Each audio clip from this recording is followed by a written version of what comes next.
The city was quiet. Street lights glowed softly. A cool wind moved through the empty streets. Layla walked alone. Her heart felt heavy. She had been waiting for her husband, Imran, all evening. They had plans to celebrate their 5th wedding anniversary. But now she was alone. Earlier that day, Layla had seen a message on Imran's phone. It was from another woman. Her heart stopped. She read the message again. "I miss you. Can we meet tonight?" Layla's hands shook. She could not understand why. They had always seemed happy. They laughed, they talked, they hugged. But now everything seemed like a lie. Layla wanted to call him, to ask, to cry, to fight. But she did not. Something inside her told her to wait, to think, to feel the truth herself. So she put on her coat and stepped outside. The night was dark, but the streetlights made small circles of light on the pavement. She walked slowly, her shoes making soft sounds. Each step brought memories. She remembered their first meeting, the first time they said, "I love you." She remembered the small surprises, the birthday gifts, the long talks at night. Her heart ached. How could someone she loved so much betray her? She felt lonely, even in the crowd of empty streets. The city seemed different at night. The quiet made her think more, remember more. Layla saw couples walking, holding hands. She felt pain, but also anger. She whispered to herself, "How can he do this? How can he lie?" Tears came slowly. She wiped them with her sleeve. The night air was cold. She kept walking, trying to forget the message, trying to forget Imran, but the memory of him followed her with every step. Layla reached a small park. The swings moved slightly in the wind. Empty benches were scattered around. She sat on one. Her mind was full of questions. Is this real? Is he really seeing someone else? Or am I imagining? She shook her head. The truth was clear. She had read the message. She had seen the name. Her heart wanted to deny it, but her mind knew the truth. She remembered the small changes. Imran's phone always close to him, his late nights, the way he smiled at his messages. She had tried to ignore it, thinking maybe she was overthinking. But now the doubt was heavy, impossible to ignore. A small dog ran past her. She smiled faintly. Even the dog seemed happy. She felt out of place. She wanted to scream, to break something, to stop her heart from hurting. But she stayed silent. She closed her eyes and breathed deeply. The wind touched her face, the leaves rustled. She felt alone, very alone. She remembered a promise she had made to herself. "I will never let anyone make me feel worthless." She opened her eyes. She wanted to call Imran, but she knew she could not face him yet. She had to think. She had to decide what to do.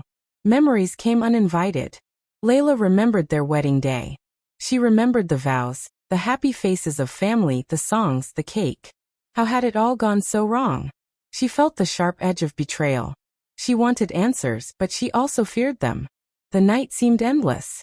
Each passing car, each distant sound made her heart beat faster. She hugged herself, wishing someone could hold her.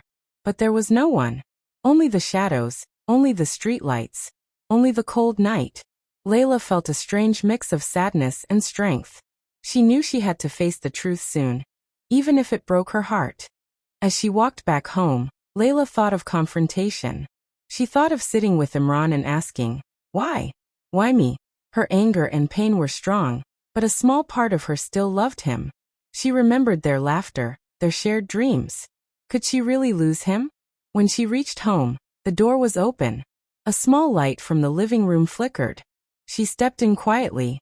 The apartment was empty, but the air felt heavy. On the table, she saw a note. It was in Imran's handwriting. Her heart raced. She picked it up and read, "Layla, I need to tell you the truth. I met someone at work. I didn't mean for this to happen. I love you, but I was weak. Please, let's talk tomorrow." Layla's hands trembled. Her heart broke again. She felt anger, sadness, and confusion all at once. She could not sleep that night. She sat by the window, staring at the city lights. The city that seemed so quiet before now felt loud in her mind. She thought of all the times she had trusted him, loved him, and believed in their life together. She remembered advice from her mother. "Afia, trust is like glass. Once broken, it can be fixed, but you will always see the cracks." Layla now understood the meaning. She could try to forgive, try to heal, but the cracks would remain. The thought scared her. Could she trust him again? Could she believe in their love? She whispered to herself. I loved him with all my heart. How can I move on? The tears came slowly, silently, like rain on a window. She felt lost, but she also felt something new, awareness. She understood she had to think of herself, her happiness, her peace. She could not live only in pain. The night slowly passed. Dawn was near. The first light touched the sky. Layla felt the weight in her heart, but also a small spark. She had faced the truth, even if it hurt. She had walked alone, and in that walk, she found clarity. Morning came. Layla opened the window. Sunlight filled the room. She felt a small relief. The night had been long and painful, but it was over. She walked into the kitchen and made tea. The warm cup felt comforting in her hands. She thought about the future. Could she forgive Imran? Could they rebuild trust? She did not know yet. But she knew one thing. She had to put herself first. She had to care for her heart, her mind, her soul. Love without respect, without honesty, was not love at all. Layla decided to meet Imran later that day. Not to fight, not to cry, but to understand. She would listen to his words, but also her own heart. She would decide what was best for her. She would no longer be lost in silence. As she walked to the balcony, she saw children playing outside. Couples walking hand in hand. Life was moving forward. Layla felt a strange sense of hope. She realized that pain is part of life, but so is courage. She had walked alone at night and faced betrayal. Now she could walk in the light, face truth, and make her own path. Layla smiled faintly. The journey ahead was not easy, but it was hers. She whispered, I am strong. I will survive. I will love myself first. She knew that even if Imran returned, she would be ready. Ready to forgive, ready to heal, but never ready to lose herself again. The day was bright, full of possibilities. Layla felt the first step of freedom. Alone walks at night had taught her something important. Even in loneliness, even in pain, one can find strength, clarity, and hope. She took a deep breath and stepped outside. The city welcomed her. The world continued, and so would she.